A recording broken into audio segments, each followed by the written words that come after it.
부르봉 왕조의 루이 16세는 미국의 독립전쟁을 과도하게 지원하여 파산 지경에 이른다. 20억 리브르의 자금을 전쟁에 쓴 프랑스는 통화량이 25억 리브르인데 비해 부채가 50억 리브르에 달한다.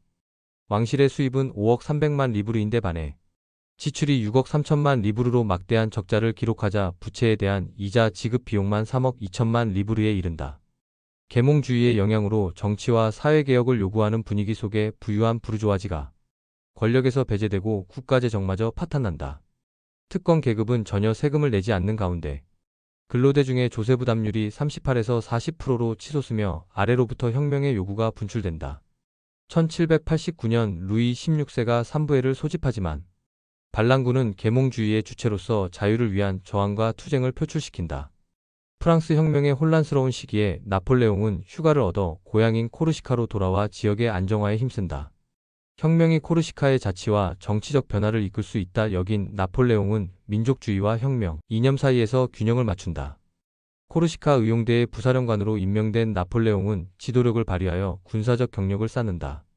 혁명을 피해 탈출을 시도한 루이 16세는 1791년 파리 동쪽으로 약 200km 떨어진 오스트리아 국경의 바렌이라는 마을에서 제지당한다.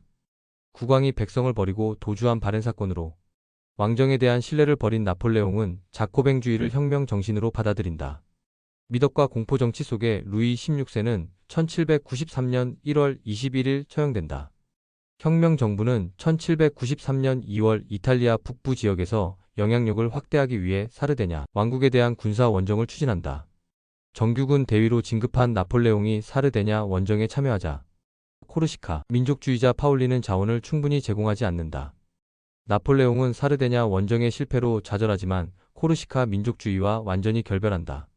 나폴레옹을 혁명파로 규정한 파울리가 5월 나폴레옹의 집과 농장을 약탈하자 나폴레옹과 가족들은 코르시카를 빠져나온다.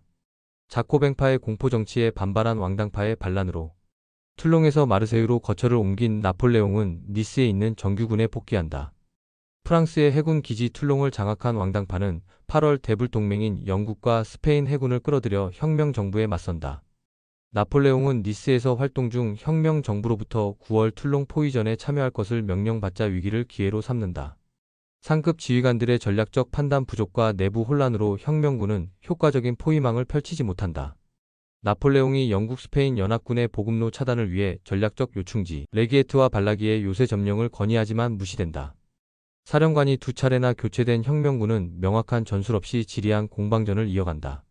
3개월간 군사적 혼란이 가중되자 혁명군은 나폴레옹의 전략을 승인한다. 툴롱 주변의 고지를 점령한 나폴레옹은 12월 보병 진지를 구축하여 영국 함대에 포격을 퍼붓는다. 나폴레옹이 백병전으로 외부의 보급을 끊어 내항의 적을 고립시키자 영국 스페인 연합군은 항구를 포기한다. 툴롱 포위전은 혁신적인 포병 전술과 전략적 사고로 좌절과 위기를 벗어난 첫 승리이다. 왕당파 반란을 진압한 나폴레옹은 중령을 거쳐 준장으로 초고속 승진을 한다. 양질 변환의 시기를 지나 운명의 가을 입추에 들어서며 황금빛 결실의 시기를 맞는다.